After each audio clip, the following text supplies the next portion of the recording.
नमस्कार दोस्तों, आप सभी का स्वागत है मेरे इस YouTube चैनल पर।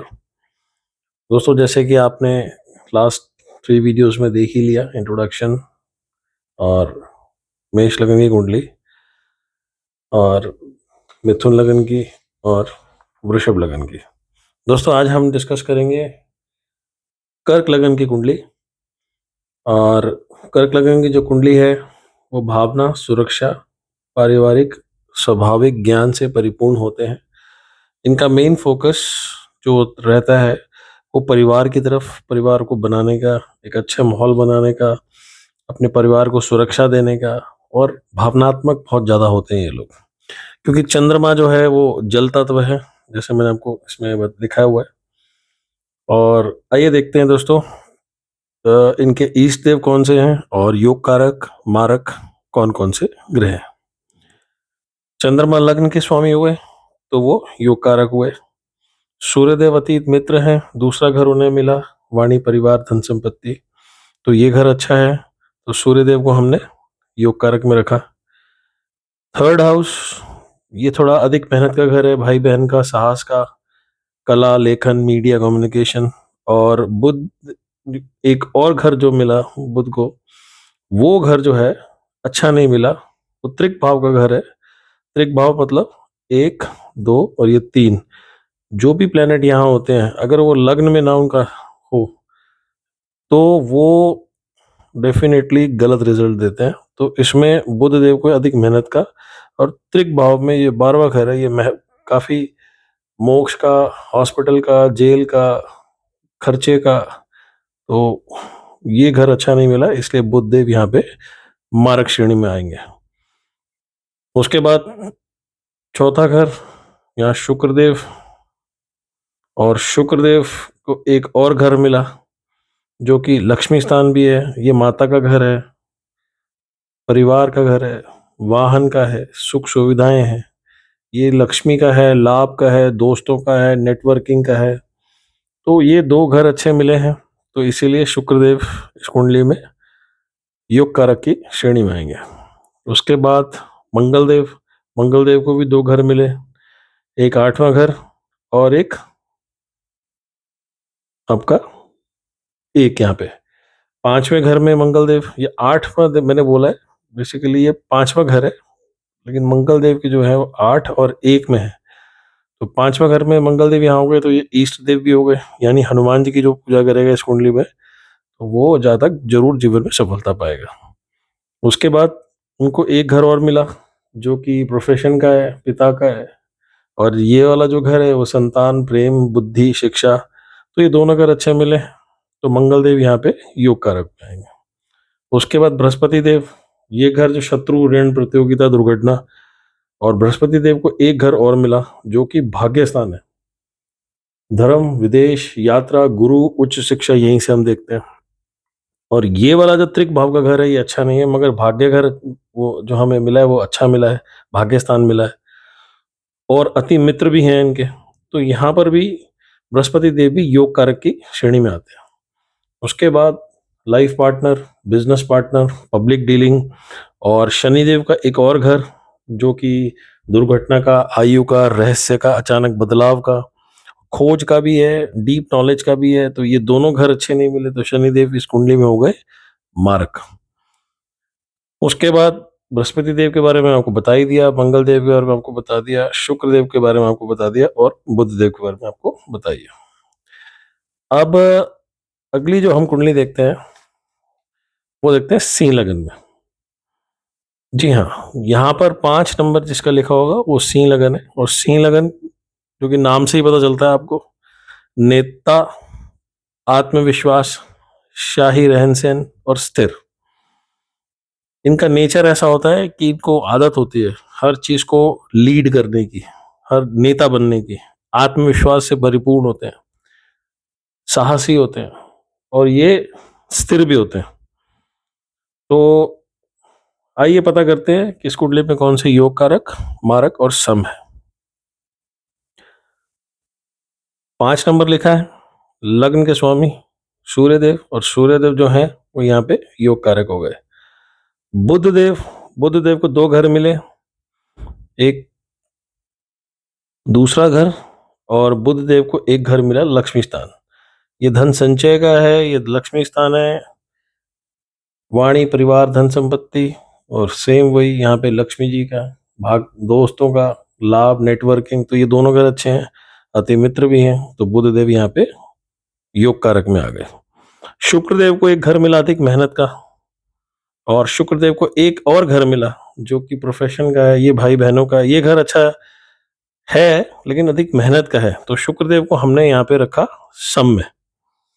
उसके बाद सम मतलब न्यूट्रल, ना इनका ज्यादा कुंडली में प्रभाव पड़ेगा अच्छा, ना पड़ेगा खराब, ना ये खराब रिजल्ट देंगे ज्यादा, ना ये अच्छे रिजल्ट देंगे, न्यूट्रल रहेंगे।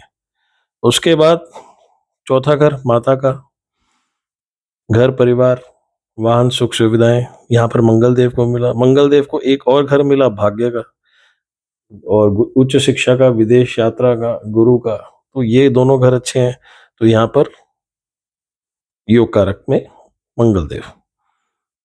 फिर पांचवा घर बृहस्पति देव। बृहस्पति देव यानी कि ईष्ट देव भी हो गए इस कुंडली में, शिव जी की और विष्णु जी की आप पूजा कर सकते हैं।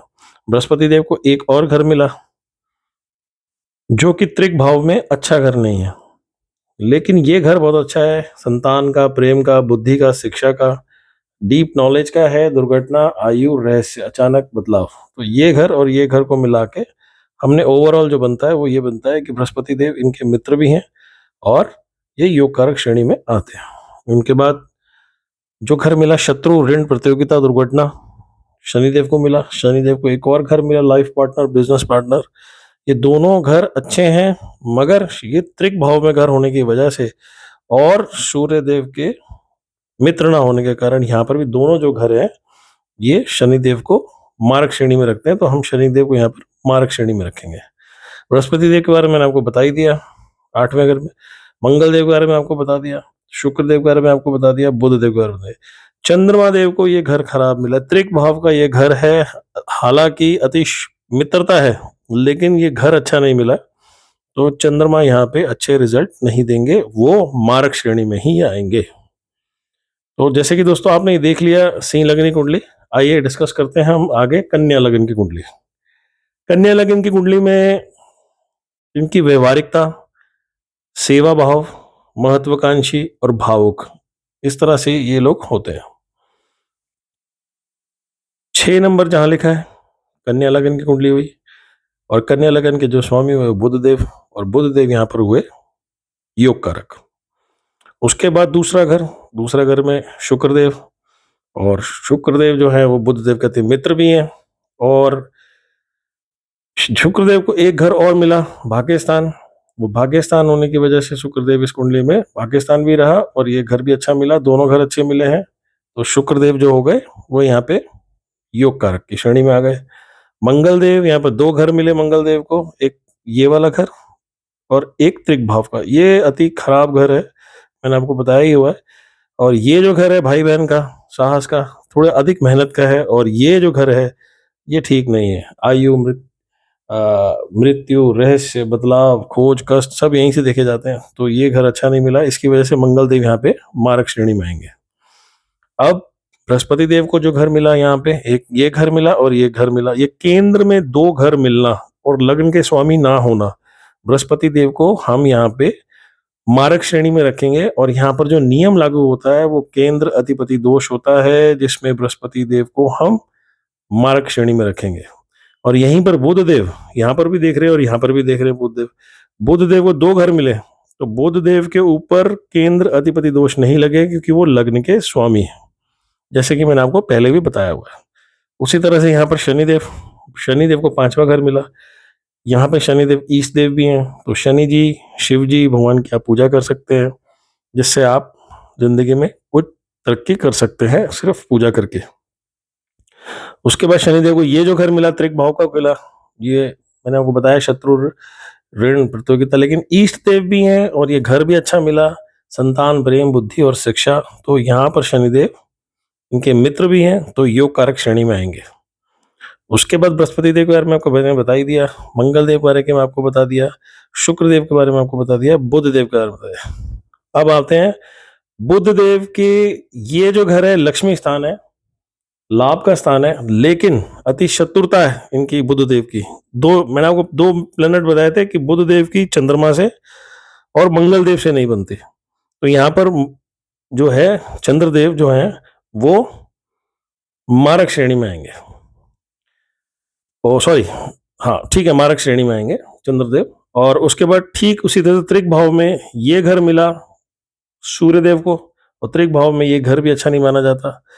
और हालांकि मित्र हैं, लेकिन मित्र होने के बावजूद भी ये घर अच्छा नहीं है, तो ये मारक श्रेणी में आएंगे। दोस्तों आज हमने 3 कुंडलियों के बारे में डिस्कस किया, कर्क लगन में, सिंह लगन में और कन्या लगन में। मेरी आप सबसे रिक्वेस्ट है कि मेरे इस चैनल को आप सब्सक्राइब कर लीजिए, और मेरी कोई भी वीडियो आए तो वो आपको जल्द से जल्द मिल जाए। अगर किसी को कोई क्वेश्चन है, किसी को कोई कुंडली दिखानी है, तो जैसे भी लोगों ने मेरे को ईमेल भी करना शुरू कर दिया है, ईमेल भी आ रहा है मेरे पास, तो प्लीज़ मेरी आपसे रिक्वेस्ट है, मैं रिप्लाई ज़रूर दूंगा, थोड़ा सा लेट हो सकता है। आप अपनी डिटेल्स मुझे सेंड कर दीजिए, तो जो भी चार्जेस होंगे मैं आपको वहाँ बता दूंगा। बाकी आपसे मेरे पास इतनी रिक्वेस्ट है, अगर आपको मेरी ये वीडियो पसंद आई हो तो प्लीज़ अपने फ्रेंड्स के साथ आगे शेयर कर दीजिए, ताकि वो भी अपनी कुंडली आराम से देख सकें, वो खुद निर्णय ले सकें कि कौन सा प्लैनेट अच्छा है, कौन सा खराब है। कम से कम एटलीस्ट इतना तो पता चल ही जाएगा। ठीक है दोस्तों, मिलते हैं नेक्स्ट वीडियो में। जय श्री राम।